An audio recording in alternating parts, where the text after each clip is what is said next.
Rewind it back to the days of chillaxing on the beach and all-day fun with spring break on DraftKings Casino. Play exclusive games like Fan Fave Rocket. The excitement is endless, the vibes are right, the cash prizes could be huge. I love playing DraftKings Casino because they make playing blackjack so convenient. New players start playing with just $5 and get $100 back instantly in casino credits. Download the app and use code CANCELED to book your one-way ticket to fun with DraftKings Casino. The crown is yours. Gambling problem? Call 1-800-GAMBLER or visit www.1800gambler.net. In Connecticut, help is available for problem gambling. Call 888-789-7777 or visit ccpg.org. Please play responsibly. 21 plus. Physically present in Connecticut, Michigan, New Jersey, Pennsylvania, West Virginia only. Void in Ontario. Eligibility and other restrictions apply. One per opted-in new customer. $5 wager required. Max $100 in casino credits awarded, which require one-time playthrough within 168 hours. See terms at casino.draftkings.com/promos. Restrictions apply. Thank you, DraftKings, for sponsoring today's episode of the Canceled Podcast. Hello and welcome back to the Canceled Podcast. Oh my gosh. It feels so good. The amount of times we've said that, but I mean it the most this time. Yeah, obviously we've been saying it on stage every night, but being at home, like, are you so happy? It felt like I was never going to come back here in life. I walked up here for the first time and like just saw the couch and I was like, oh. It's so crazy because we weren't actually gone for that long, but it feels like I came back to like a whole new life. I completely agree. I think that in some ways tour felt like 1 minute. This leg, obviously we're going back out, but we're home for 3 weeks right now. And it felt like 1 minute, but it also felt like 1 year. Yeah, I was noticing that when we were there because like I'd look back on like certain shows that felt like a lifetime ago because it was like there'd been so many since then. But then I would think about like being back at home and it felt like yesterday. Yeah, it's so crazy. How have you been enjoying your time at home, bro? Oh, I've been having such a good time. Although I've been ignoring all my responsibility. Like everybody thinks I'm dead. And I've just been telling. That's so good though. I love that. I came home and I hit the ground running, dude. Like I know. I can't believe you did that. I told everybody around me, I said, listen to me, you do not ask me to work for at least 3 days. Yeah, which I thought that that's how I would be. Like Seth called me, my manager, and was just like, hey, take the week off. Like, and I was like, no, give me. Like, I think that my excitement to be home in LA is superseding my exhaustion. Yeah. Well, I'm a little bit concerned. And a lot of people who like tour and stuff have told me like that you get depressed when you come back. And I did kind of like have it a little bit after our last tour, like just where it feels like there's so much happening and it's so exciting and so much adrenaline. And then you just are sitting on your couch and you're like, well, what now? Absolutely. So I've been trying to stay busy, but like busy doing things I want to do, not work. We both have been on our like health too, which is really good. We've both been like, we're both sore from a workout right now. I feel like a year ago, we both would have been like hungover right now, which I think is growth. I know it is. Yeah. I haven't drank since I've been back, but I've been going to Aloe. I've been working out. Yeah. So tell me about your Aloe. We've only been home for 3 days and I've gone 2 days. First time I've been like, they've been saying like, you have to work out with this new trainer we got. Like he's so hot. Like he's the hot trainer. I'm thinking in my head, like me and like 2 other girls, like it usually is, or 1 other girl completely by myself. So I saw your TikTok, but like, give me a little more lore. Apparently he's like famous. Because he's Harry Styles' trainer. Okay. And what's funny is we're talking and he's like, I'm like, yeah, I was on tour. And he's like, oh, I was on tour.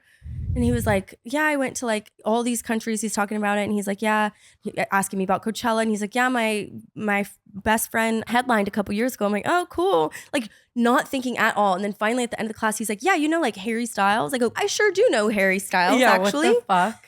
Is he hot? Like you actually want to like date him? Hot. Type? No, he's not like my type, but he's hot anyway. And like you don't want a hot personal trainer. That's just like the last quality you want in a personal trainer. But it's such a sick different level of motivation.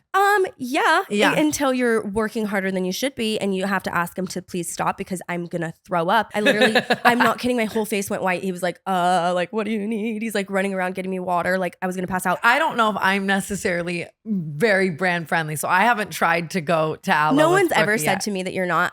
Someone told me before I ever got invited that I was not. So I'm like, well then obviously I fucking wouldn't be. But now you're going and I've been seeing you go and it looks so fun and like everyone going and I'm trying to get into my workout shit. So I fucking asked Jeff to go with him because Jeff goes sometimes and Jeff's not brand friendly. So I'm like, you know what I mean? Yeah, I guess that's true. And Harry Jowsey goes. Yeah. Yeah.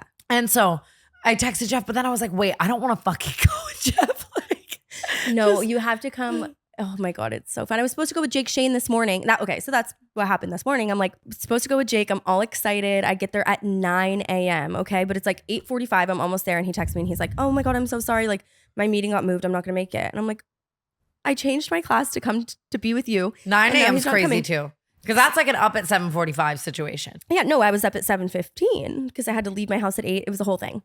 But I'm already there. So I'm like, whatever, I'm going to do the class. And it's with another trainer that I've never worked with. She's so hard. Like her classes are so hard. I would cry. And that's why I was shaking like Jake today. I was like, I completely understand how this keeps happening to him because like it was so hard. But she's sitting there and she's like, oh, it's fine. Like they canceled. We're just going to have this girl named Madeline Argy come. I was like, oh my God, I'm her biggest fan. I've talked about it on Canceled a million times. Like I'm obsessed with Madeline Argy. So fucking obsessed with her. And I'm sick. I'm like, she just recently followed me on TikTok. So I was like, okay, like it's not like that weird. Like she knows who I am so I can like say hi and stuff. But I was like all nervous. I'm like, oh no, she comes in. She's like really quiet and like reserved. And we're like working out. It's the fucking hardest workout I've ever done in my life. I was literally shaking, sweating, like crying. It was horrible. And this trainer the whole time is asking me questions. She's like asking me all these questions about my life and bless her heart. But I'm like, I can't fucking talk. I can barely move. And so I was just word vomit. And the whole way home, I thought to myself, like, I cannot believe I just said all of that information in front of my favorite influencer of all time. Like literally. Yeah. And then she made a TikTok about me. And she said, I thought that was so cool. I saw that on my timeline too. And I was like, no way. Like, I just love that she loves you. I know. But it was funny because like she made it sound like she was like, oh my God, and the Brooke Schofield was there. I'm like, please be so for real. She like fell into the reformer, but because our workout was the hardest fucking workout ever. So I didn't even think anything of it. But she's like, I'm so embarrassed. That's actually so cute. I feel like you guys are going to like become great friends. And I it's gonna be love really cute. her so much. I told her, I DM'd her and I was like, check this one out. I'm going to force you into a friendship because if I knew she liked me, oh my God, my head would have been this big. Yeah. I love her, but it was so fun. And now I'm here. Should we talk about tour? Yeah, for sure. So obviously we should fucking talk about tour, but like it's so hard because I don't want to sit here and like do the show that we did for the people, but our show ended up consisting of all the fucking crazy shit that happened on tour. And I feel like the people at home also want to know what happened. Yeah, maybe we give a nice little Spark Notes version. Yeah, I like that. We had some crazy storm the stage situations. Dude, I was talking about this with Jeff yesterday and it's like, I know our fans are fucking crazy just like us. Like, obviously. Yeah, and sometimes like we reward that behavior. It does just create this murky area, this line of like, what is okay and what is not. And I loved so much of the crazy antics. Like, you know what I mean? Like the girls wearing all the crazy shirts that said the craziest shit. Like I have 1,000 photos in my camera roll of FMR shirts and the DC show was fucking crazy. Oh yeah. That was. Do I talk about that? Well, it's so funny because you were so the type of bitch, like you did that. I know. Obviously, if you didn't see, I brought all the girls from the Matt Rife group chat on stage at the DC show.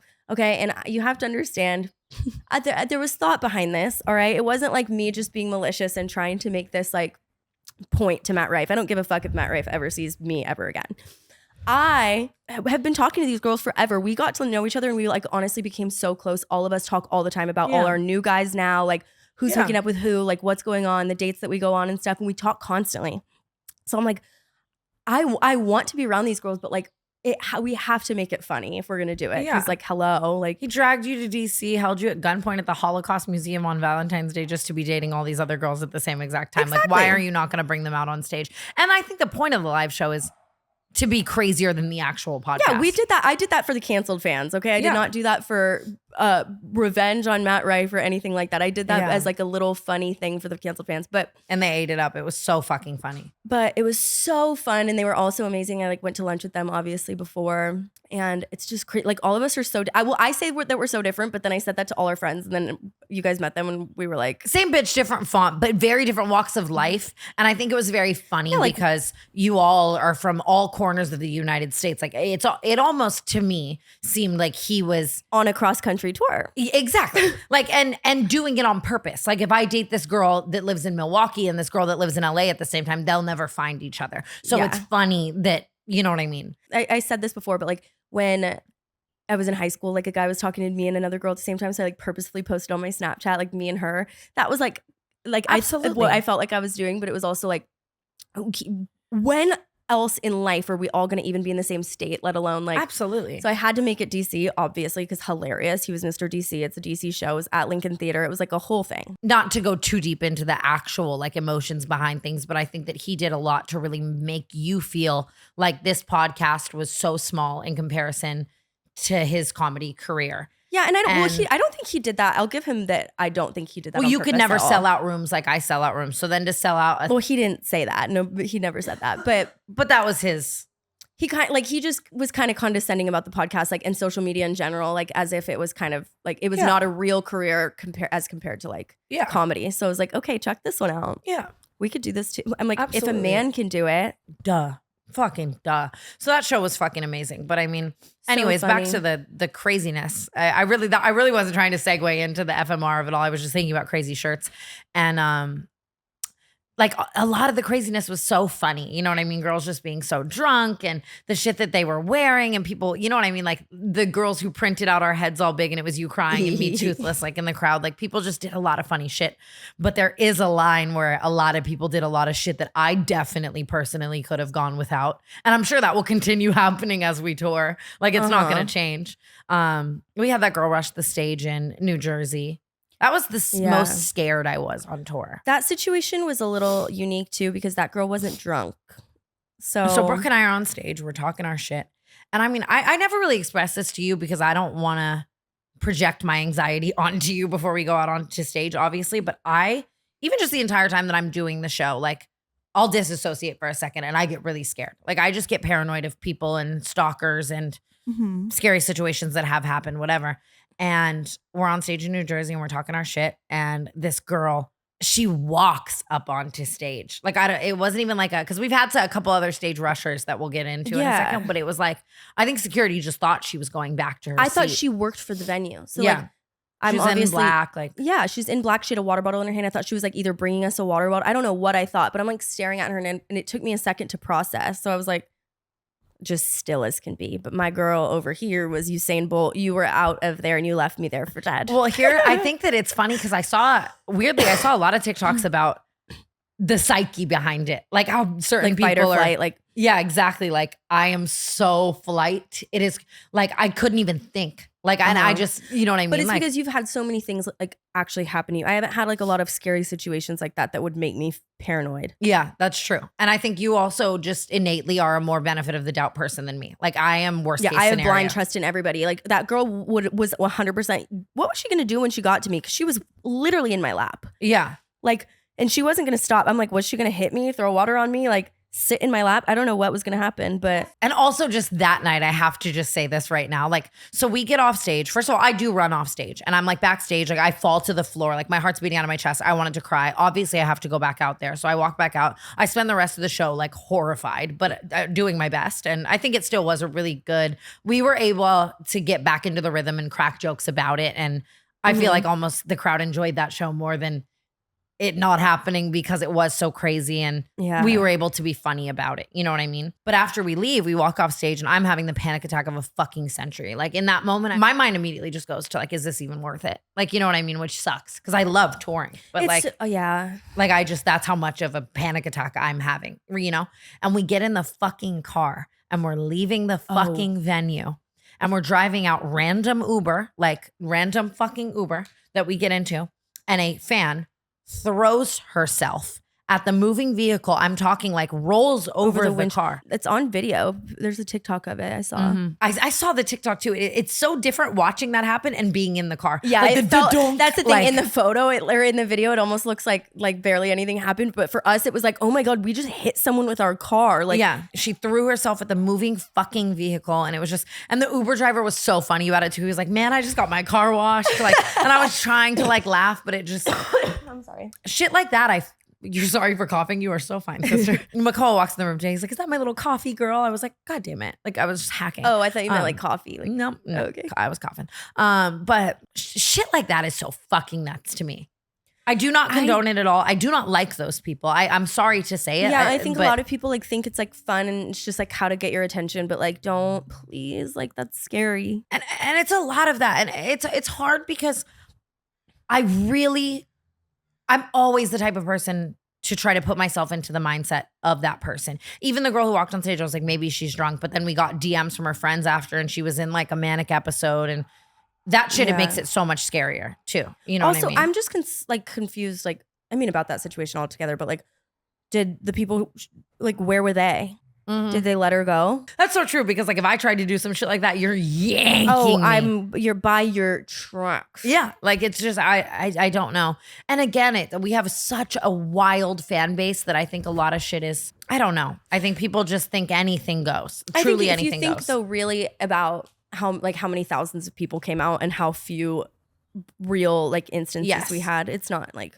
Yeah, exactly. It is the 1%. But even just like the people that were doing shit to our bus, it was our first week of tour was so crazy. Like I felt like fucking Beyonce. Like it was just. Yeah. I understand the bus thing a little bit more, to be honest. Cause I feel like that's something I would have done like maybe as a teenager, probably not now. That's what I was trying to get into, that I try to have the empathy of like, I'm imagining myself as a teenager. I'm a super fan for someone like, but still like, I think it's harder because these girls are like 25, and it's like, so we'd get off the show and we'd get to our bus and there would be a couple hundred people around the bus, like grabbing at everyone, grabbing at Mongeau, grabbing at the tour managers, screaming, mad at us for not, because I don't endorse that behavior. I think it's like, I'm going to get on the bus and it's like, I'm not going to do a separate, maybe a couple years ago, I would have sat out there and done the second meet and greet outside of the bus and all, but I think that says, hey,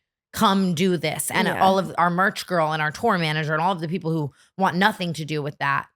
You know what I mean? It's the same energy showing up at someone's house. Like we live there. Yeah, and we're just, like done with our night, and we just like, you know, we're there for all these hours. Banging on the windows, throwing shit at the windows of the fucking bus, waiting there until chanting, we leave. Screaming at our other people. Again, like I think that we sit on this couch every week. We choose this. So it's like, and don't get me wrong, these people also chose the job to go on tour with people. So but still just seeing like Brie and Ellie and all of them get like screamed at and fucking chased down by these people who are waiting outside this bus for hours is just so wild. But we eventually, all of these things taught us all of the protocols that need to be taken that we never thought would need to be taken. And yeah, this tour, like versus the last one, I was literally like, holy fuck. Like, what is this? Yeah, it was definitely just a different beast, because our first run was like little comedy rooms. And but it just, I don't understand what changed between then and now, because it's not like I feel like Cancel got like so much bigger or anything, but like this situation, it felt like unlike anything I've ever done. It was crazy and amazing and so fucking cool. So yeah, we're honing in on the negative shit. Like that's just because it's crazier to talk about. All of the positive shit was like fucking amazing. Like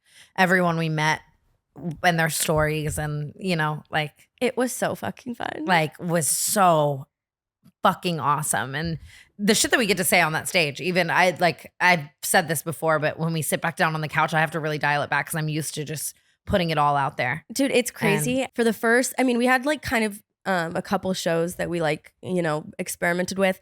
Like in one of the shows, I was telling like honestly a horrible story about this guy that I was like kind of talking to, like a horrible story. He was horrible. Like making him sound horrible. He was horrible. And I told that story, 20 times, like whatever it is, in front of thousands of people each time. And that man asked me to dinner last night. And so I'm like, the Canceled fans, like, especially at the live shows, I'm like, thank you so much for your loyalty. Yes, Honest to God. I can't express that enough. I told so many stories that would put me in prison. But really, truly, like, because I got so much anxiety like halfway through the tour where I was like, I can't do that anymore. Like, it just made me feel guilty. But like, it is so crazy that he does not know. And like, it's amazing. First and last name. Like, I love you guys. Thank you. I wish so horribly she would just tell the story on the actual Cancel podcast, because the story is fucking nuts and the man is fucking awful. But I get it. I will say one thing that I really love, I was saying this yesterday to Jeff, and I've been thinking about this a lot, is all of the positive reviews like also mean so much to me. Like knowing that people left and are going online and they were like, that was the best night ever is awesome. And I think that every single time we walked off that stage, I felt like we gave people a fucking amazing show. And I've never been the type of person to gas myself in that way. But like, I think the show was fucking incredible, worth every penny. And like, I can't wait to keep doing it. And I think that's a really awesome feeling. Because you never want to leave a tour and feel like, did I fucking rob these people? Like, you know what I mean? And I agree. I feel like, the last time even, I felt like it was a little bit like cheaper. I feel like we tried harder on this one. yeah. And I think that they still enjoyed it the last time, but we were playing Jenga and just exposing influencers. More casual. Still awesome to watch, like for the canceled listeners, because it was, but this was like a great show. And I feel like we got so good at it. And I think we're going to be touring a lot more than we thought we were. I'm just going to say, I do also like, now that I know what it is and I know what to expect going out there, I feel like I'm living life now with the show in mind. Like, this is going to be something that I can bring. Yes. This is something I can bring, or I'm doing this for the show kind of thing. Absolutely. Because now it is way more serious and I want to have really, really good stories. Yeah, this fall, I think we're going to be back on the road, and just what is coming is so nuts. Yeah, I got lots of new added dates yesterday. Are we allowed to say that? I mean, not what the potential dates are. added dates, but yeah. Oh, okay. Yeah. If we missed you, no, we didn't. Yeah, if we missed you, no, we fucking didn't. Rewind it back to the days of chillaxing on the beach and all-day fun with spring break on DraftKings Casino. Play exclusive games like Fan Fave Rocket.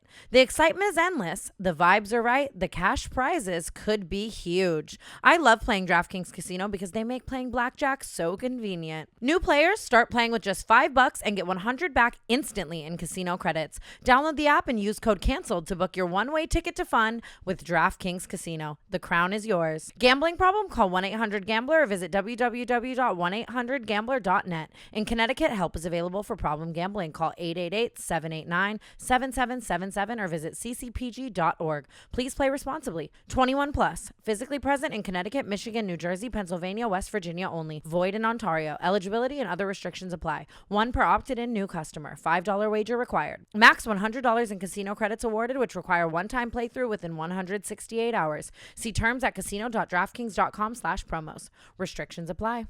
Thank you, DraftKings, for sponsoring today's episode of the Canceled Podcast. Did anything exciting happen, like not having to do with the shows? We did a lot of like family time. We had an amazing team. We had the best tour manager ever. Yeah, you guys will meet her in an episode we recorded, maybe, if that ever comes out. But we did just have the best all-girls team, and I can't accredit that enough to how we are as well. Like, I think that we talked about this before. We just went and spent every fucking day together, and it's a lot of work. And before I fucking say that, I just want to clarify on the last episode of the Canceled Podcast, the one we shot in Nashville. Yes, the one we shot in Nashville. We were talking about how it's a lot of work, and everyone was like, oh my God, so many people have 9 to 5s. How could you say this? That is not at all what we were saying, that the hours are a lot of work or anything. I was saying that emotionally, it is unlike anything I've ever done. Yeah. Emotionally. I think the mental aspect of it is the thing that I think is hard. I would like to see all of these people in those comments hating be perceived all night. I mean, that's the hard part for me, is being perceived. And like, it doesn't, tired, sick, whatever. I want to give every single person that I talk to 100% of the me that they love and expect online. So it's so much emotional, you know what I mean? Like, you know what it is comparable to me? Like, this is what I like, how I would describe it is like having your own, like having a wedding every night. You know how like weddings are actually just so stressful because you have to entertain every person's there for you, and you have to entertain them and make sure they're having a good time. Like, that's how it feels. Like, every person you meet, you have to like put on, and socially it's like, it is hard. It's like I have social anxiety as it is, and like going to a party, I get nervous about like my interactions and stuff. And imagine having to do that like thousands of times. It's just like, it's hard mentally, because after I'm hyper analyzing every single thing I said and did. And like, you can't go out on that stage and be fucking chill. And like, if your social battery is 100, you have to give it 300 every day, even if you woke up on 0. And that can be a lot mentally. Yeah. But what I was getting at was, we were nervous as to how this would affect our relationship, like being together every day, like draining our battery like that, working so hard. And I was certain that we were going to come back hating each other, but because, I mean, valid, because we literally did not get along at all on the last tour at all. And I don't think we really talked about that much. Like, we really fought the whole time. Oh yeah, Jort's gay and just everything. But it's funny because we soon realized that 80% of the reason that we were fighting on the last tour was because we did not have the correct team. And this team was so amazing. Like, we were having to do the jobs of so many other people, and so many other people's stress and just poor work was being put onto us. and our views on that and shit was just, they were making us fucking fight, you and know? resent each other and like, oh my God, So just many ways. every single little aspect. I felt like it was just all bad. Yeah. But this one, like, first of all, you were never late, which is my number one trigger. Like my just being late or like feeling like I'm gonna get in trouble for something or I'm doing something wrong.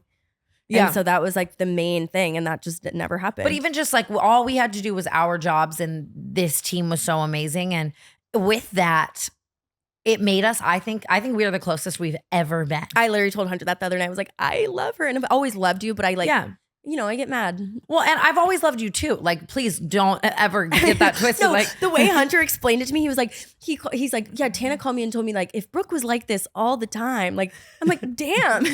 No, it's not. That is not how I said that. I wasn't like as high. I'm normally like pretty high strung. Like that's my personality. And I wasn't this time because I felt like everything was taken care of and I didn't have like a lot of pressure on me on the back end. Yeah, I think we both were exactly why we love each other. Mm-hmm. Like the good parts, like we're able to just be who we were fully. And it, like, I'm not kidding. I'm fucking obsessed with you. I can't wait to go back out on the road. It was crazy, you guys. We'd be in our hotels like, hello, like I haven't seen you in 12 hours. Like I miss you. I missed you more than ever. Like when I was apart from you, like I feel closer to you than ever. And it was just so awesome to be in an environment that truly let why we ever became friends in the first place shine. And like, I agree. And it was just such a special like experience too. So that's like, it was kind of like, I don't know, it was just so cool to get to do together too. It's like, I thought about that, like, cause comedians and stuff, like, I guess you still have your friends and stuff on the road, but I think it's so cool that we like literally get to do it together because no one else gets to do that. Yeah, getting to be a fucking duo, it's awesome because we get to carry each other on a day where if one of us is on, it's like a marriage, you know what I mean? I would have moments like that too where I was like, Tana, I cannot talk. And she's like, okay. And same. And we got to carry each other so much. And I don't want to call it a trauma bond because it wasn't traumatic, but whatever you could call that in the opposite. Yeah. Like the whatever that would be in a good way is exactly like we bonded. Yeah. I don't know. It's just bonding.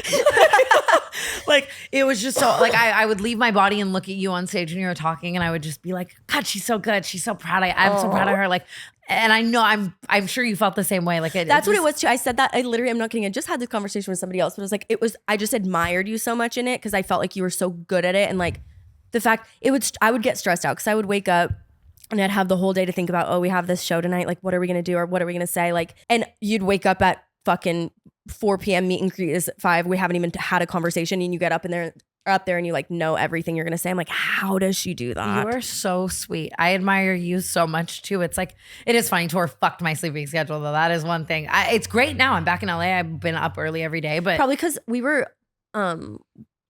East Coast too. So it was like earlier here. Technically you're like, yeah, I was going to bed at like 6 a.m. and waking up at like fucking 3 p.m. Yeah, so now it's day. 3. Yeah, so which is awesome, but for being home. But I mean, yeah, and my insomnia, like just me personally on that bus, like I'm not going to bedtime at all, like on a moving bus, like early. So that definitely like fucked me a little, but I also thrive on that sleep schedule. So you also slayed being sober. Thank you so much, Brooke. I'm so proud of you. That's like really fucking cool. It was so hard. It was so hard for me. I will say it made it harder for me that I was drinking, but I don't think I could have done it without it. That's something I want to work on in the future because I don't that's not a sustainable life. Like I cannot drink every single night. Yeah. But I had to this time. I was so scared. I mean, if I could drink the way that you drink, I would have been there drinking with you. Yeah, I wasn't like drunk every night, but every night before I'm going on stage, I'm taking 3 shots at least. Yeah. I mean, and again, yeah, if I could, I fucking would. You know what I mean? I'm like, yeah, the sobriety of it all. I think this is the longest I've been sober ever. Well, I'm loving it. I think you should keep it up. And I am. I plan on it. I just, man, I don't have fun like I used to. And I'm hoping that, and don't get me wrong. Like I feel like when I say that, it's like I get to do other hobbies and in work, I'm the best I've ever been. You know what I mean? In every way, I'm hardworking as fuck, and that's fun within itself. But like anything fun, like a fun thing with friends, I just have so much less fun. And it's not that I'm even surrounding myself with like drinkers. It's just like things where people have a drink at. Like, I get what you mean, but I don't know. I'm still an active drinker, and I'm not having any fun. I also think it's like, dude, how old I really fucking feel hits me now. like how like my body fucking hurts. Like yeah, no, you're aware of what's real. yes, exactly. Like walking around Disney, I'm like, oh my God, like I just wish that I could be drinking around the world with all of them at Epcot. Like they're having so much fun. And I'm like, oh, my body hurts. Like, oh, like, yeah, I just, you know what I mean? Like, it's, Yeah. I just don't have as much fun. And I would love to figure out how to. Coachella is, I'm horrified to do Coachella sober. I fear I'm going to hate it so much. Well, Mike and Jeff are both sober, right? Mike's not. Oh. Jeff is. But Jeff doesn't have that much fun, like at Coachella. Yeah. Like, and then I know that argues the line of like, then is it really fun if you're not having fun sober? But yeah, like, but listen, yes, like, it is. Like, yeah, walks like a duck, talks like a duck. I get what you're saying. Like a couple shots would just make me enjoy the 14,000 steps that is Coachella. A couple shots would make me enjoy. I wish there was like something that wasn't alcohol that was alcohol. I fully agree. Socializing with like drunk people and like all of that, like a couple shots would just make that loose and fun, and it just won't be. So I don't know what I think we'll still have fun. There is a part of me that wants to just drink, and I may. I mean, and really try to test my moderation. I think you're not going really with any like extreme drinkers, but like I know you say it's like kind of just a you thing, but like I don't know. I don't drink a lot. I drink, but I don't drink a lot, and I have a good time. That's like that is my biggest goal, dude. Like if I could just fucking figure out moderation, I'm golden. I know, but like it's like that's what every alcoholic ever says. Yeah, but we'll see, and we will. It's not like the worst thing in the world. It's not like you're a fucking crackhead. Like if you drink, it's not like a horrible thing. But yeah. I really am. I think it's like cool the streak you have, and it almost like the longer you can go, the cooler. The good of it is like the best thing in the world, and that's why I do love it, and I'm loving life. I'm like the happiest I've ever been. So it's. Yeah, you are so happy. Everyone says that on like TikToks and stuff. They're like, she's glowing. Helped to have your boyfriend on tour too, because it was like, you're just like. It did. I mean, all of it. Like I have for the first time ever in my life, I have like no issues in life. Like I'm starting to unpack like old issues that I've like bottled up and shit. But like life is just so good. And I'm so aware of it and like so grateful. And I don't think I've ever felt that way. So that's like cool. That is very cool. I'm definitely grateful for that. I've been looking to find the best deal on canceled podcast tickets. Today's video is sponsored by SeatGeek. With over 28 million downloads, SeatGeek is the #1 rated ticketing app. There are more than 70,000 events on SeatGeek, including concerts, sports, festivals, and more. I'm so excited to see Noah Kahan live using SeatGeek. Artists like Drake, Nicki Minaj, and Noah Kahan are going on tour, and you don't want to miss out. SeatGeek puts all the tickets across the web in one place to make sure you're getting a good deal. Each ticket is rated on a scale of 1 to 10. So look for the green dots. Green means good, red means bad. Every ticket is backed by their buyer guarantee, and SeatGeek is the only site that lets you return your tickets ahead of the event with swaps. And you know I came through for you guys. Use my code TANA for $20 off tickets at SeatGeek. That's $20 off your first purchase with promo code TANA. Make sure you click the link in the description to download the app. Thank you, SeatGeek, for sponsoring today's episode of the Canceled Podcast. So I signed with an agency for the first time in my career. Yay! Which is so interesting because I just was never the agency type. They didn't want me. I didn't want them. That's so crazy. Like they should have wanted you all along.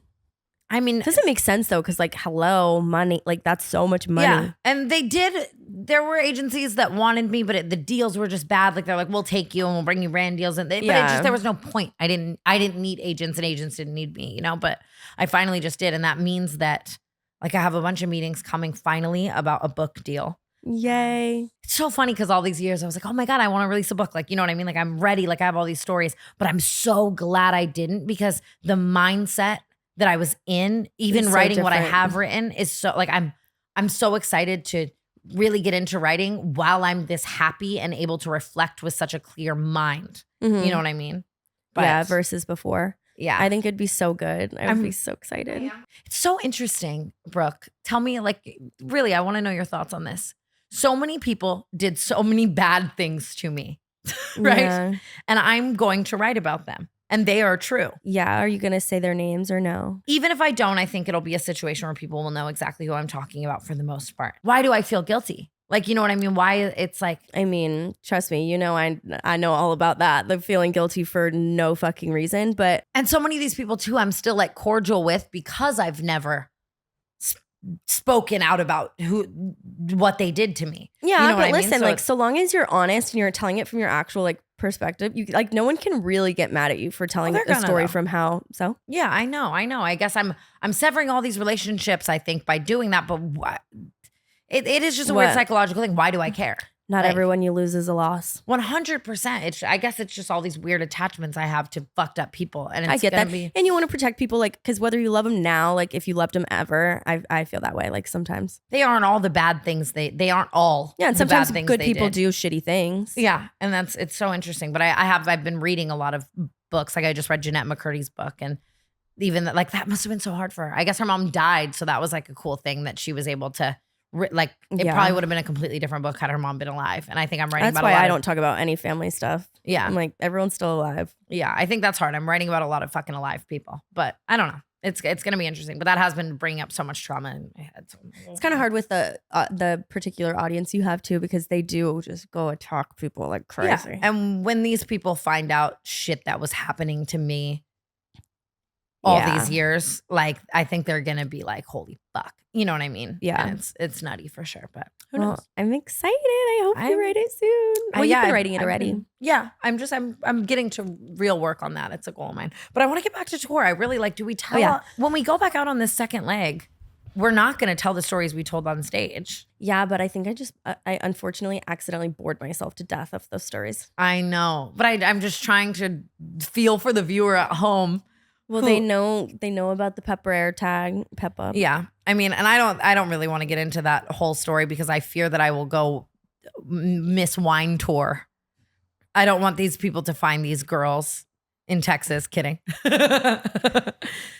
who may or may not have put an air tag into a Peppa Pig, which is just nutty. I mean, the air tag of it all is a little nutty because it's like our tour schedule's online. I don't understand. That's why I think that's why I don't think it's that nutty, is because they didn't accomplish anything by doing it. But if they were to do that in like in just regular life, like murderers. yeah, for sure. like putting a tracker on your car or something. A girl brought bear spray, a giant can of bear spray, to our show in New Orleans, and she was. I don't know what her intentions were with bear mace in her pants. It is hard to say because it's like you are in New Orleans, like one of the most dangerous cities in the world, but also like a fire hydrant sized can of bear spray is pretty crazy. In your pants. New Orleans was just nutty as is because it was our first show, and I've said it a million times. You know how I feel about fucking New Orleans. Nothing good ever fucking happens to me there. It's so funny because this is our show. I'm like, whoa. We talked about this literally on stage, but yeah, we got there, and this was we were doing meet and greets originally after the shows, and one show in New Orleans was enough for me to realize that we were never doing that again At all. because girls get so drunk. And as I love meeting everyone so much, we're doing a meet and greet of meeting like hundreds of Nobody hammered. benefits from that because I'm like, they don't want to meet you drunk anyway. They don't remember it. Yeah, I agree. And the second these girls take shots, I think that they're like, how can I sexually assault Tana? For sure. Like I just, which is wild. You know what I mean? But after that show, our security was playing Call of Duty on an iPad. We found out. We caught him fully, but playing. we found out Mardi Gras had just ended, so like everybody was like done for. Yeah. Like they were checked the fuck out. For sure. So all of that was just nutty. What was your favorite city? Do you have one? Or your favorite city, and then also favorite crowd? This is so fucking fucked to say, but I slept all day in 90% of the cities. I did not see them. I didn't see sunlight at all. Like at all. I like the other day I was laying on the balcony and I was like, God, this feels amazing just getting vitamin D. Because I would sleep, wake up, walk into the venue and walk on. By the way, when I said on that episode that I had 500 steps, I was not. I was saying that was a small amount. I know, but you said like, I said, did you get a lot of steps? And you go, no, but everyone just missed that part. Yeah, it got clipped on TikTok and everyone thought I was flexing my 500 steps like that was a lot of steps. No, not at all. I've been trying to get fucking 10,000 since I'm home. Jesus. Yeah, so I based my favorite cities on good crowds, and I loved New Jersey. New Jersey is my favorite crowd. Springfield. Or wait, Atlanta. New Jersey was my favorite crowd until we got to Atlanta, unfortunately. Yeah. Atlanta was just crazy. San Antonio, Springfield, Atlanta, and New Jersey were my favorite crowds by far because they were just so fun and funny and loud, and like That show in Springfield was great because people were saying shit from the crowd and they were funny. Fayetteville was fun too. That was the one where they were like, Duval. Oh, yeah, that was crazy. Favorite city? Why I loved our day in New York. I saw no cities. Oh, yeah. You didn't really miss much. Like, all we would do, like, I would wake up probably like 10. We would go, Allison and I or Paige and I or whatever, like, to get lunch. And then I would just sit on the bus until we went to the venue. So it wasn't like much.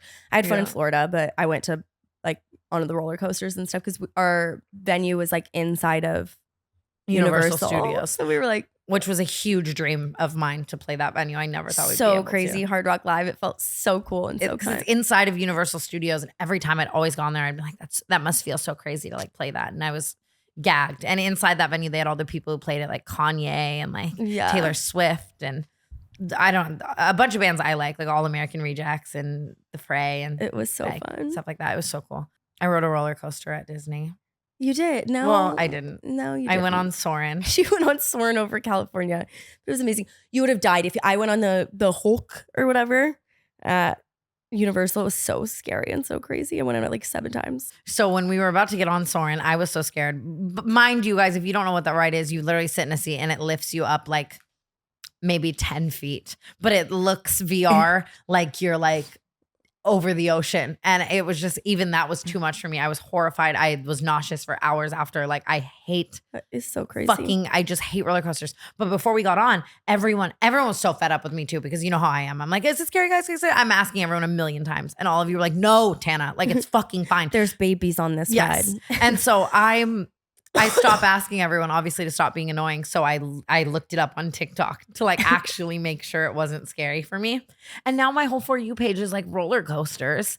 And it's like making me want to try to face this fear. Ugh, I want you to like them so bad. It's so fun. But it's also just not fear. It's what it physically does to me. Like, it makes me so nauseous. It makes my body hurt. Some of them do. Like yeah, for sure. Depending on what it is. Dude, my bones, they hurt all the time. My mom, like when we would go to like fairs and stuff when I was little, she wouldn't even give us the option to not go on a ride. She'd be like, okay, pussy. We'd be like, oh, okay.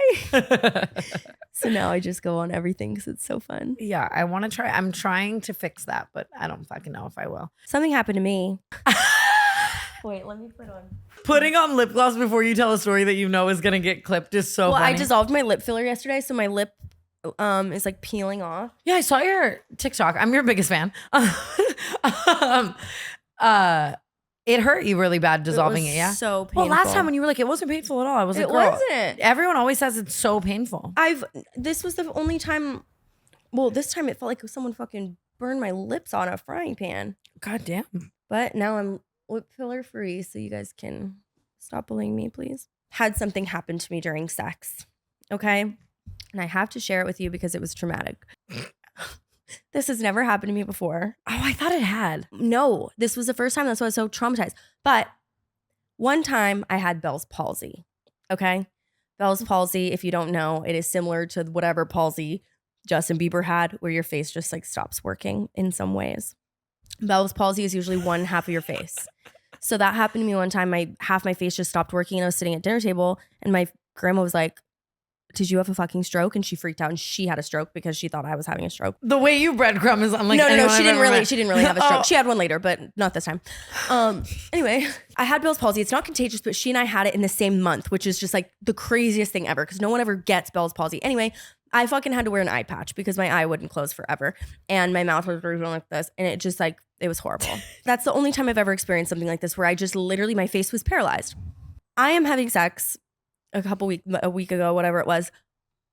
And can you really, okay, I know you hate the details of it all, but like what position were you in? I was in the getting eaten out position.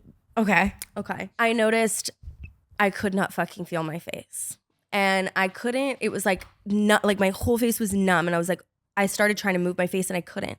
And I immediately just like went completely panicked and I freaked out and I screamed and I jumped and I went into the bathroom and I tried to smile and I couldn't smile. And I'm not kidding. This is the face I was making. I swear to fucking God, that's the only face I can make. Goes, were you like about to come? Probably. I don't know. I was going. And I'm trying so hard to smile and I'm freaking out. I'm like, and I'm screaming at him. I'm like, oh my God, my face. I can't move my face. And he's like, yes, you can. Like, yes, you can. And I'm like, I don't want him to see it. So I'm like, Oh my God, it was so traumatic. I didn't know what to do. I'm thinking like, I have to cancel the show. Like, what if we have to cancel a show because I can't fucking move my face? And I didn't know How it was long like did this go sexual or on anything. I for? thought it was just like something that was happening, like another palsy. It lasted probably 6 minutes. But I told all my friends about it after, and they were like, what the fuck? And I Googled it. I did Google it, and it says it does happen to people. But why? I don't know. Sometimes it'll happen like people can't open or close their hands like during sex. It's like a thing. Brooke Baldwin told me the same exact thing happened to her. And before I even made the face at her, she goes, yeah, and my face is doing this. And I was like, she gets me.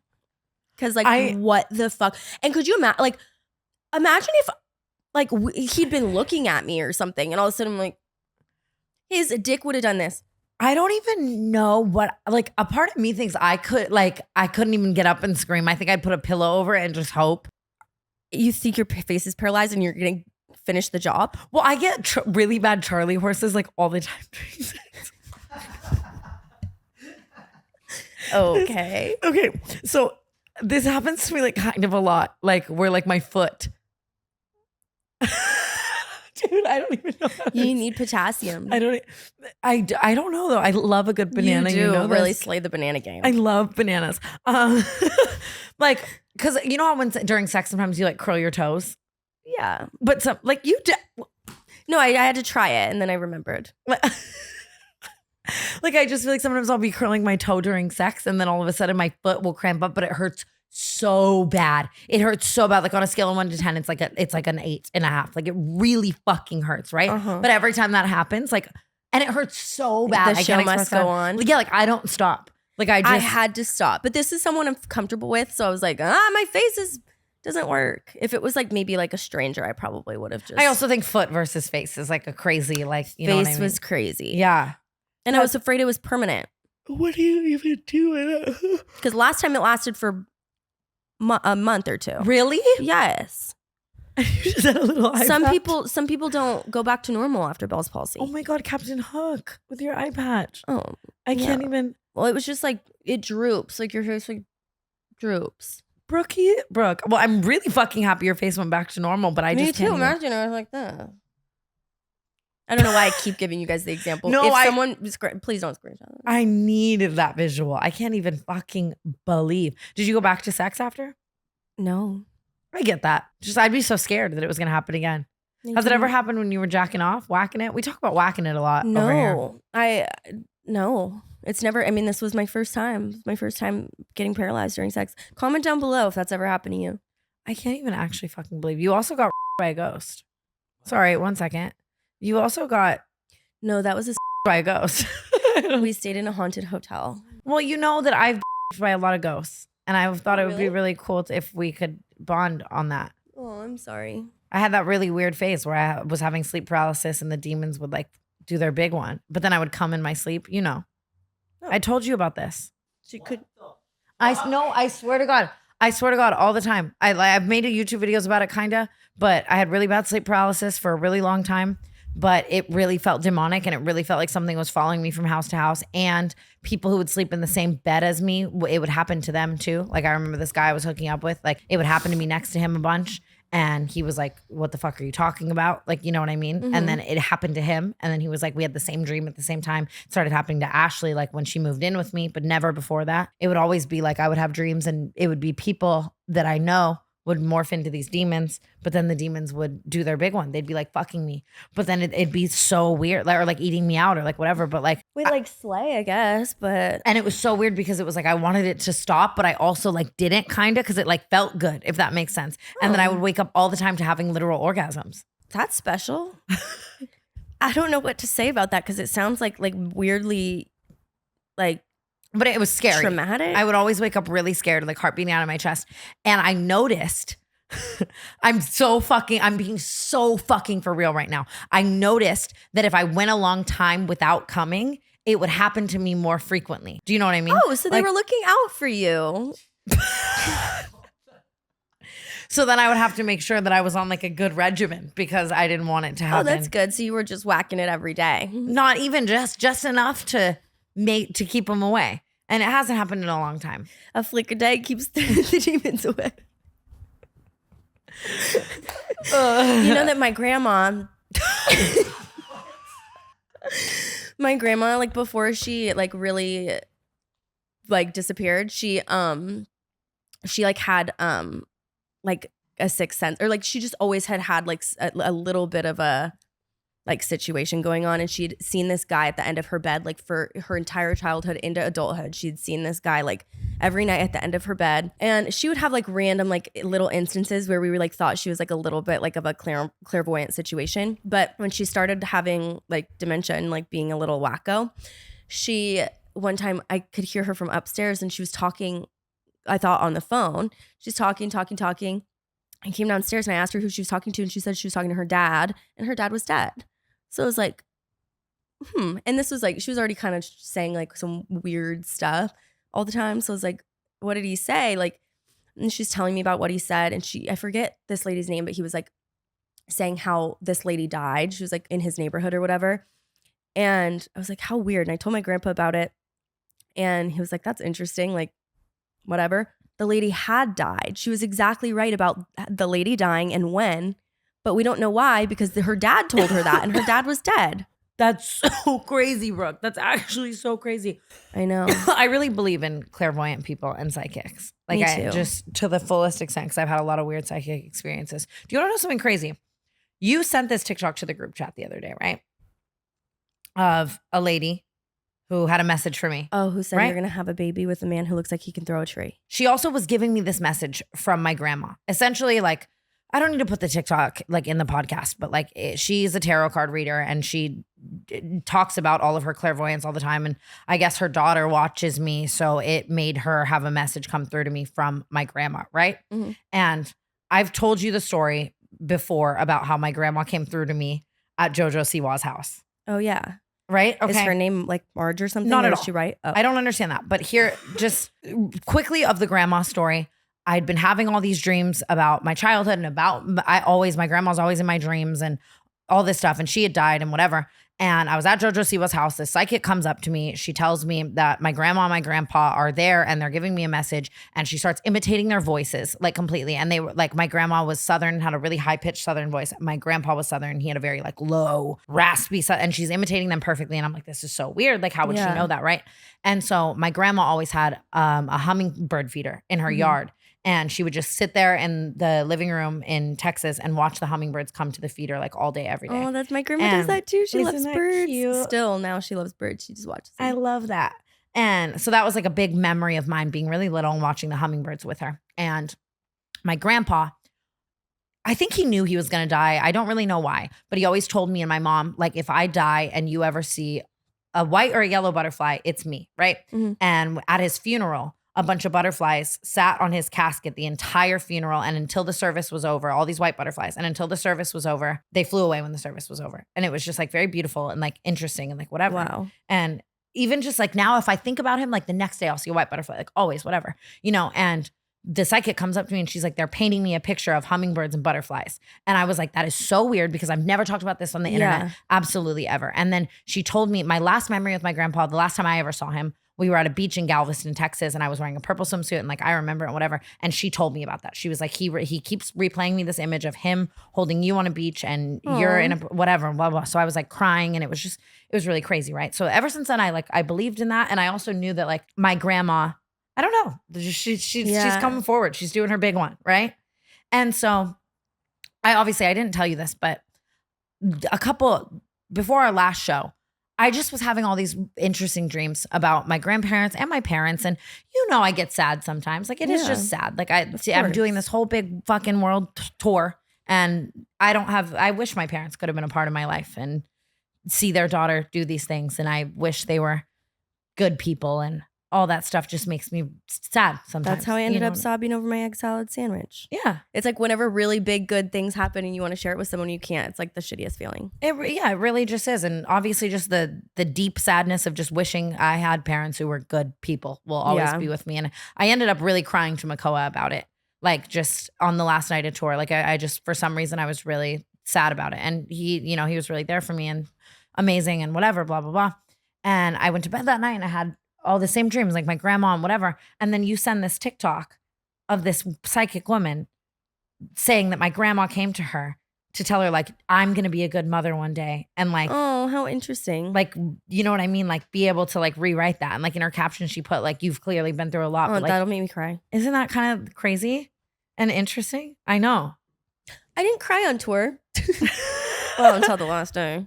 Same. I don't know. And I think that's also just the rush of emotions. Like at the end of that, I felt the same way. You know what I mean? Yeah. Like just, yeah. I'll cry too if I really get into it. But it was just kind of Back nutty. to being emo. Yeah. That is crazy. You are going to be a good mom. But I definitely think so too. But I just think it's so weird that Like, what are the odds of that? Like, out of the day after, like I showed it to no. Mongeau and I was like, how weird is the like timing of this psychic? When we were just having this conversation last night. Huh. My grandma really just has her big one coming through to these psychic. damn. I want my grandma to talk to a psychic Yeah, it's a little nutty. or anyone. Yeah, but you didn't cry on tour, and I didn't. I was really like mentally better, I think, on tour. I think you really, I had less time to like sit in my own head. yeah. And I'm proud. I was proud of you for also being on your regimen. 'Cause, you know, What do you like mean? I think that gabapentin really helps you, It did. Oh my god, Like, it- I would have died if I hadn't had that. dude. Like thank fucking God for SSRIs and shit. No, and I don't know what pills Wellbutrin is. and- It's not an SSRI though. I don't have Yeah. good experience with SSRIs. Gabapentin, I don't also know what that's for. I'm pretty sure it's like for nerves or like Yeah. your actual like nerve damage. Oh but- really? Oh yeah, that's what they made it for. But it Right. helps me just not I think you were just be so really anxious. like your emotions were just so regulated, and I was so happy for you because I was like, oh my. Well, I was this very is awesome. preventative about it. If I felt like I even had one thing that was like slightly triggering, I would just take something because But obviously, like no one wants the negative parts of their fucking mental shit to like come forward. But I was just, Yeah. I felt so happy for you. Like the entire time, I was like, Brooke I is was fucking very happy too. like it's awesome. But yeah, I feel you about the rush of emotions after though. It's nutty. Yeah, it was a lot. Yeah. And I just like, I think also I like wasn't, there was like probably a lot of things that I would have normally been like working through and thinking about that I wasn't. So then like as soon as my responsibilities were done with, I was like, oh fuck. I feel the exact same way. Yeah. That's because exactly like anything you're going through, you got to put on the motherfucking back burner during that shit. Yeah. You know, or anything you feel. God, I really feel for people like who just tour always. Like, I don't know. I just didn't really understand what it was like. And I remember watching like not the tour, like nothing. It's not like this negative thing, but like it is really fucking like draining. I remember like watching like Billie Eilish's documentary and I'm like, God, if I could do that, it would be the best thing in the world. But it's like everyone else's lives are going on alone and you're living the same day over and over and over again. And it like is kind of like, I hated how much people misconstrued what we were saying. yeah, I because don't want it's- it to sound like ungrateful or like out of touch, but it is just like, it is mentally hard. Every single person would find it mentally hard. I think it is like, even just that living the exact same day over and over again. And I don't mean that. I know that people who go to their job live the same day over and But you over are- again. but those- that is not what I mean.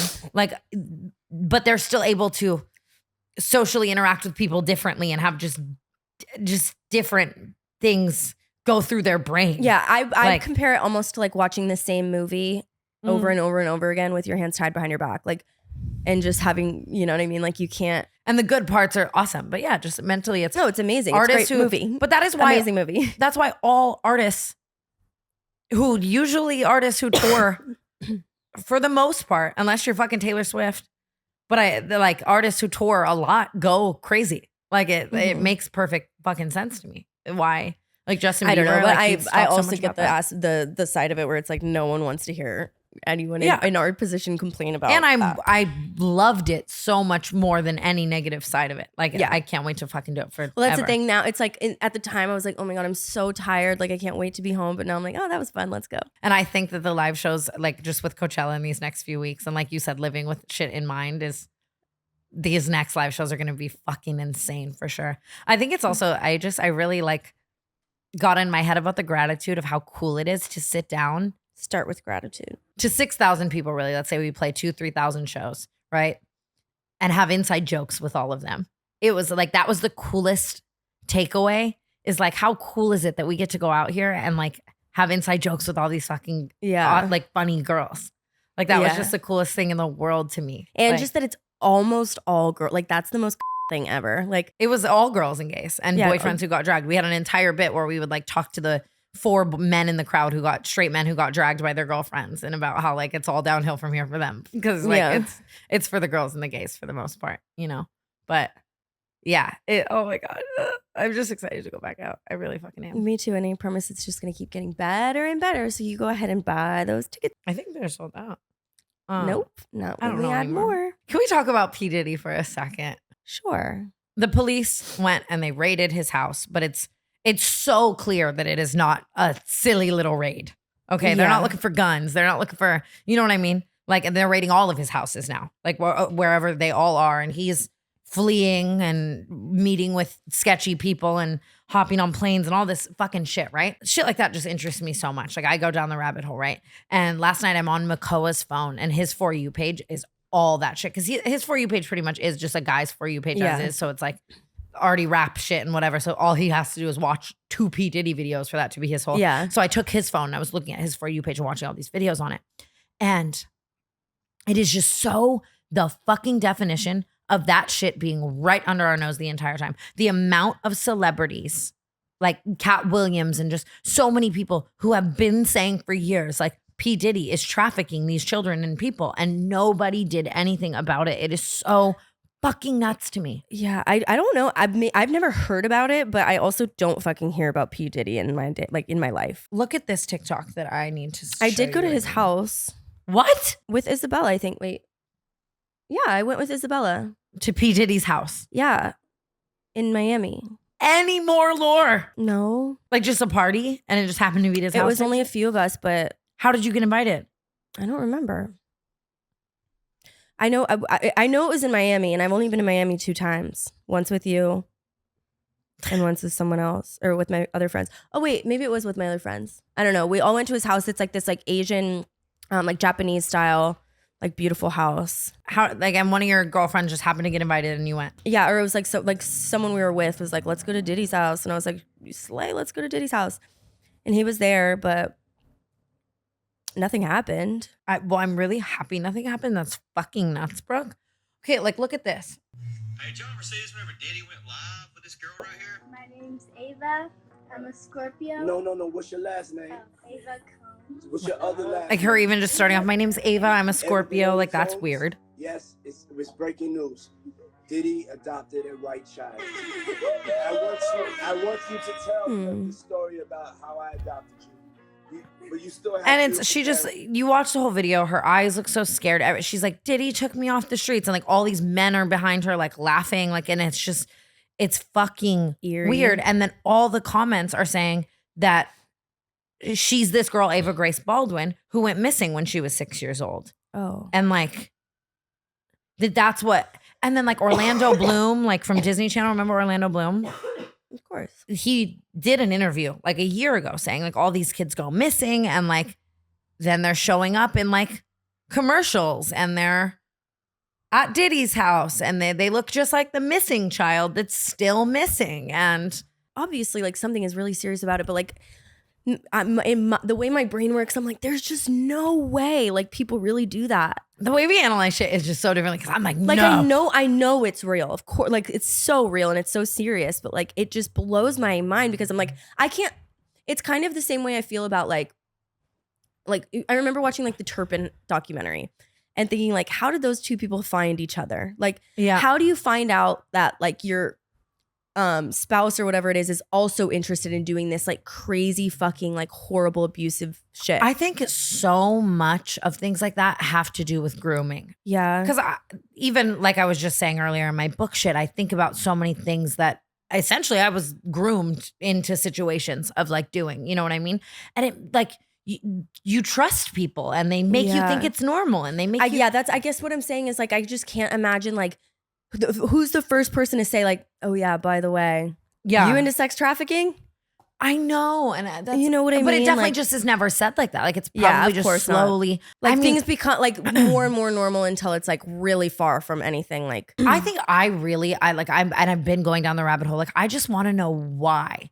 Like why was Diddy allegedly doing these things? Like why? There's no amount of money that could make that make sense. Yeah, it can't be money. But is it some Illuminati shit where he was blackmailed into this shit? And well, Well, I also saw something like where people were saying he's the fall guy, like that, like they're gonna use him or the government. I'm not a conspiracy theorist or anything, but like I think everything like that that's is not so out there for me to think about. Like, same with like Epstein. It's so true. Like one person just becomes the face of it when in reality it's hundreds yeah, of so sick that people a lot of people can. get away with it Mhm. and keep doing it. I mean, I'm lucky to be able to just like, but it makes me just I can't think about the fact that that really happens in life. I know. That's also how I felt watching this Quiet on Set documentary. I was debating on if I even had anything to add to it, and maybe I don't. But did you watch it? I haven't watched it yet. It's so fucked up and so interesting. I loved Drake Bell so much growing up. He's one of my first concerts, and I really loved him. And what happened to him is insane. And Mhm. so fucked up. People are listening because it's Drake Bell, but I can imagine. Obviously, that's what the whole documentary is about: is how many other child stars this shit happened to. And I'm sure. I guess you and I also did have very different experience. We've had very different life experiences, and you are very lucky to have kind of come into this as an adult.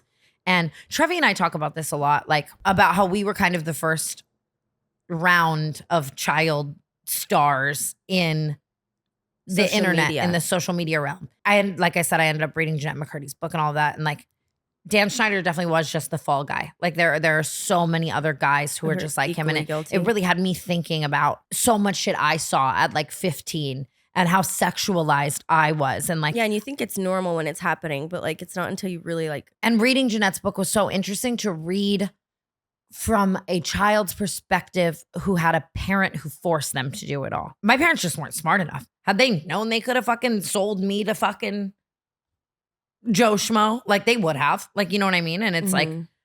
I'm grateful that It was your own choice. my own choice. So everything was my own choice. But I can imagine had things like I still got roped into so much shit where I was made, like, I can't even imagine the other way fucking around. And it's like, I don't even know. It makes me like hate Hollywood so much. And it's so sad that all of this, all child stars, it stems from children's joy. Like, and yes, there are the cases like Jeanette who didn't want to do it, but like Drake Bell, he wanted to be an actor. Yeah, more He often than wanted not, it was to my be- fucking dream. I would have died. Like I used to look at like Hannah Montana and shit, and I'm like, oh my god, I would beg my grandma to take me to auditions and stuff. Like, Mhm.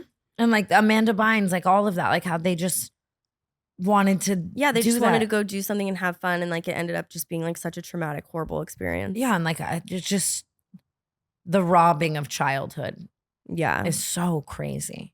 I feel like I experienced a taste of that, but I can't even imagine all these children who've just fully had their fucking entire childhood robbed. It's so nutty to me. Yeah, just all Diddy, everything. Just like it really is. Just Hollywood can be such a sick, sick place. Yeah, I'm just glad it's becoming, or it's like, it's not going to be normal, you know, like in 10, 20 years. Like Mhm. nobody, it's not going to happen the way that it has like historically, because it's like people were getting away with it. So they kept doing it. No one's getting away with it starting now. You know what I mean? Like, yeah, which is people are great. afraid. Good. And they should be afraid. But like, I'm even very happy to see how much these mommy vloggers and shit are now getting called out for their fucking behavior as well, because that yeah, as they should. Ren's mom, fuck you. fuck that bitch. And it's so funny because I follow Ren. Like her videos were my favorite thing in the world. I know, thought it's hard too. She 'cause was I, my like, dream. and like, I have an innocent mind, so I'm watching it and I'm like, oh my God, she's so sweet. she's and the perfect. sweetest, cutest little girl in the world. It's like my dream fucking, you know what I mean? Like, oh my God, she's just a dream. Having her is a dream. But to think that all of that was just to like exploit her is so crazy. And I've always felt some type of way about family channels and all that. And the line of that is so nuts. And that mom, did you see that? The mom who had her kids like chained up and tied up, Yeah, and she was a oh my fucking God. blogger, and she was and vlogging. so had so much money. Like it oh my God, it makes me fucking sick. And do you know she journaled? I don't know her name. And They have like the most beautiful home you've ever seen, and like it's just like it's like a $6 million house. well, and lucky for those kids in a way that she journaled it. She journaled all of it. Like, and she was writing like, they are the devil, so I'm not gonna feed them so that the devil, like she's clearly off her fucking rocker. That's And so it's fucking I'm crazy. so happy she got caught. But isn't it fucking crazy too that she only got up to 30 years for what she did to those kids? so stupid. What? Yes. Ruby Frank. Why did I think Um, Amanda? It's like the Turpins. It's literally like the Turpin family. It just doesn't make sense. Like I can't imagine two people coming together and both being okay with that. Like I couldn't agree more, dude. I really couldn't. But yeah, I think the dad got nothing. She got up to 30 years, and she's gonna get like did 5 the dad with know? I actually parole. don't know enough about this to like. I really have only seen like little things, but I saw the pictures of their like duct taped hands and feet. Yeah, and they were down there for like days, and he escaped. And it's so crazy because in all the vlogs, then people went back and put all the pieces. And she's like, her oldest son, it's like he wasn't grateful to go somewhere with us, so we took his room away. He'd been sleeping on like a mat, and like you're loaded, and you're just all the psychological torture that was like nothing in comparison. But I just saw that clip, and it's like the judicial system blows my fucking mind, dude. Like people are in jail for the rest of their lives for marijuana, and this woman is gonna walk free one day. And it is so crazy too, because on the opposite end of it too, there's a lot of people who literally lose their children over like things like actual good parents who lose their kids to like CPS and stuff like that. Like it is everything is so fucking wonky and horrible. Yeah, it's so fucked. I hope she burns in fucking hell. I'm so for real. And it's even just that, it's like, now do they go into foster care? Like the Turpin situation is so sad how all those kids got separated and had a way more fucked life after. Yeah, and are abused in foster care. It's fucking horrible. I would love to be a foster parent one day. It's really cool. Like, we had a foster mom, Carrie, who like she was like our family. Yeah. Because she would like, my sister would live with her time to time. Like my cousins always lived with her and stuff. And she was, Lila and Natalie and everyone met her and all like the whole family, because she's still like a part of our family so much. But it is cool, but I don't know if I could like emotionally handle it, because like you get so attached to the kids. And then Ari and all his best friends are 50 years old. Ari's best friend T she's like a second mom to him, but she fosters kids, and every single time she takes one into foster, she just ends up keeping them, and now she has like 9 kids. Carrie has like 11 kids. Yeah, like that. They're all her kids now. I never want to give birth. Like I could see myself really living that life. Like I think it's so fucking cool. I don't know. That's why I can't foster kittens, because I'll end up with more. I'm getting myself a second cat. I wanted to do it.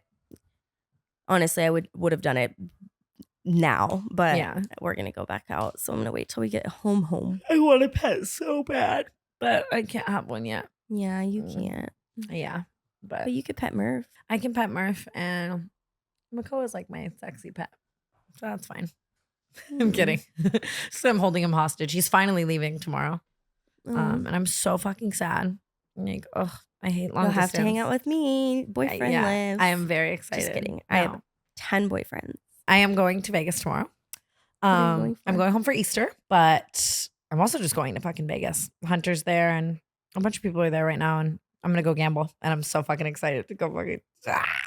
I heard this rumor that Bruno Mars is $50 million in gambling debt. Yes. I think I debunked it. Yeah, it's actually not true, but I believed it was true for like a week. And I was like, oh, it's just so, because like in my head, I'm just like, oh, it's so light and fun. But it's like people really fucking go under. People kill them. It's like their number one reason people kill themselves. I know. I really, I do it in moderation. The way that like how much I gamble is honestly perfectly fine, which is good. Okay. But it is getting so interesting. Like tomorrow, the hotel I always gamble at, they booked me a big fat suite for free. They're sending me. You're at that level. They're now. sending me a Rolls Royce to pick me up for my flight tomorrow. Like, you're gambling too much money. It sounds. I am. I think I'm in, but I've been winning. Like how much I've spent is like, because the poker keeps me good because I play these tournaments for hours and I win like 5-10 grand. So then in my head, it's like, okay, I've won this amount of money. So then if I go to Vegas right now and I gamble like $2,000, do you know what I mean? Yeah, but you don't ever gamble $2,000. You always gamble more than $2,000. That was I just bold-faced lied. Uh-huh. Yeah, no, you're right. Probably the whole 10. But this is just like the drinking. There's no such thing as moderation. I think I still really, really genuinely, if I went to my life's total, like I'm not down crazy. Like I think that I'm good. Like I really fucking am.